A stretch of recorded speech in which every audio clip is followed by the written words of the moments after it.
تفاصيل مباراة الهلال وسالزبورغ غدا في بطولة كأس العالم للأندية 2025. موعد وتوقيت المباراة: التاريخ: الاثنين 23 من يونيو 2025. التوقيت: 1 صباحا بتوقيت مكة المكرمة والقاهرة. الملعب: أودي فيلد، واشنطن العاصمة، الولايات المتحدة الأمريكية. القنوات الناقلة: سيتم نقل المباراة عبر القنوات التالية: MBC أكشن، MBC مصر. 2. ديزن، الناقل العالمي الحصري للبطولة. يمكن أيضا متابعة البث المباشر عبر منصة شاهد. موقف الفريقين قبل المباراة: تأتي هذه المباراة ضمن الجولة الثانية من دور المجموعات ببطولة كأس العالم للأندية 2025.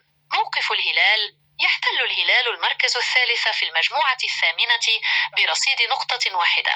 استهل الهلال مشواره في البطولة بتعادل 1-1 أمام ريال مدريد في مباراة قدم فيها أداء مميزا. يسعى الهلال لمواصلة انطلاقته الإيجابية وتحقيق الفوز لتعزيز فرصة في التأهل للدور التالي. موقف سالزبورغ: يتصدر سالزبورغ النمساوي المجموعة الثامنة برصيد 3 نقاط.